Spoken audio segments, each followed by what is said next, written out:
Desistir da vida, a condição médica assustadora que mata por apatia. Só força de vontade pode não ser suficiente para vencer uma situação difícil, mas certamente faz muita diferença.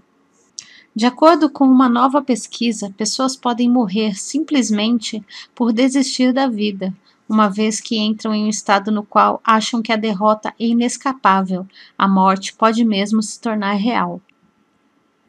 Segundo o Dr. John Leach, pesquisador da Universidade de Portsmouth, dos Estados Unidos, o estudo é o primeiro a descrever os marcadores clínicos da desistência da vida, condição conhecida cientificamente como morte psicogênica.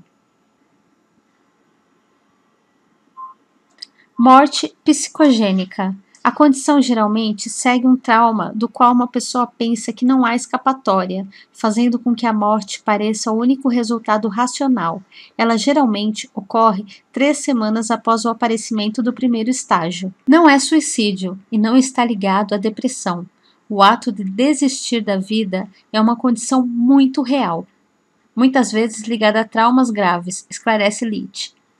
O pesquisador descreveu os 5 estágios que levam ao declínio psicológico progressivo e sugere que a desistência da vida pode se originar de uma mudança em um circuito frontal subcortical do cérebro que governa nosso comportamento direcionado a objetivos. O candidato provável é o circuito cingulado anterior, responsável pela motivação. O trauma grave pode desencadear o mau funcionamento do circuito cingulado em algumas pessoas. A motivação é essencial para lidar com a vida e, se isso falhar, a apatia é quase inevitável, explica. A cura? A morte não é inevitável e pode ser revertida por coisas diferentes em cada estágio. As intervenções mais comuns são atividade física e ou a pessoa ser capaz de ver que uma situação está, pelo menos parcialmente, sob seu controle. Ambos esses fatores desencadeiam a liberação da substância química dopamina no organismo. Reverter o declínio da morte psicogênica tende a acontecer quando um sobrevivente encontra ou recupera um senso de escolha, de ter algum controle, e tende a ser acompanhado por uma cura das feridas psicológicas e renovação do interesse pela vida, concluiu o Dr. Leach. Os 5 estágios. 1. Retirada social. O primeiro estágio de retirada social ocorre geralmente após um trauma psicológico. As pessoas nesta fase podem mostrar falta de emoção e indiferença, tornando-se absorvidas em seu próprio mundo. Prisioneiros de guerra têm sido frequentemente descritos neste estado inicial. Eles se retiram da vida social, vegetando ou tornando-se passivos. De acordo com Leach, a retirada social pode ser uma maneira de lidar com uma situação ruim, ou seja, se afastar de qualquer envolvimento emocional externo para permitir um realinhamento interno da estabilidade emocional. 2. Apatia. Uma morte emocional simbólica. A profunda apatia é comum em prisioneiros de guerra e sobreviventes de naufrágios e acidentes aéreos. É uma melancolia desmoralizante, diferente da raiva, da tristeza ou da frustração. Também já foi descrita como a ausência do esforço para se conservar. As pessoas nesta fase ficam muitas vezes desgrenhadas, sem instinto de higiene. Funciona como um grave desânimo, onde até mesmo a menor tarefa parece exigir o maior esforço possível. 3. Aboulia.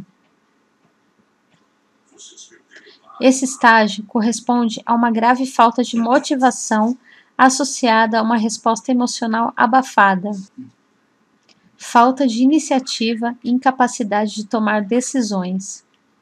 É improvável que as pessoas nesta fase conversem. Frequentemente, desistem de se lavar ou comer. No geral, a pessoa perde sua motivação intrínseca, a capacidade ou desejo de começar a agir para se ajudar, mas ainda pode ser motivada por outras pessoas, por meio de educação persuasiva, raciocínio, antagonismo e até agressão física. Uma coisa interessante sobre a aboulia é que parece haver uma mente vazia ou uma consciência desprovida de conteúdo.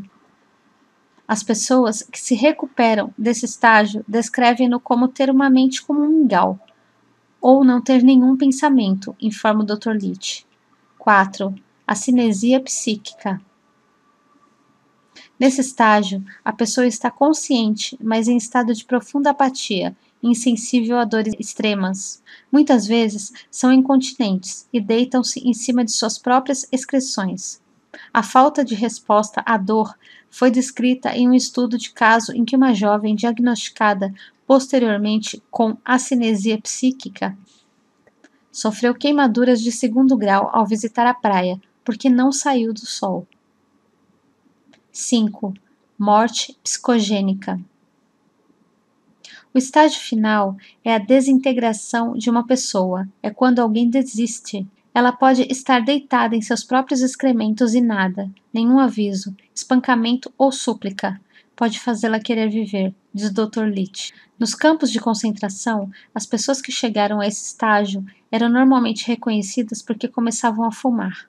Cigarros eram altamente valiosos nessas prisões e podiam ser trocados por coisas importantes, como comida.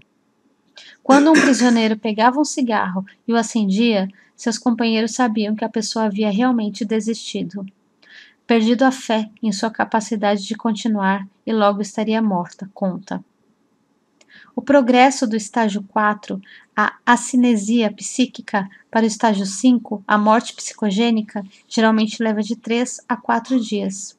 Pouco antes da morte, há frequentemente um falso despertar, um lampejo de vida, como quando alguém de repente desfruta de um cigarro. Parece brevemente que o estágio de mente vazia passou e foi substituído pelo que poderia ser descrito como um comportamento direcionado a um objetivo. Mas o paradoxo é que, enquanto um cintilar de comportamento direcionado a um objetivo frequentemente ocorre, o objetivo em si parece ser perder a vida, finaliza o pesquisador.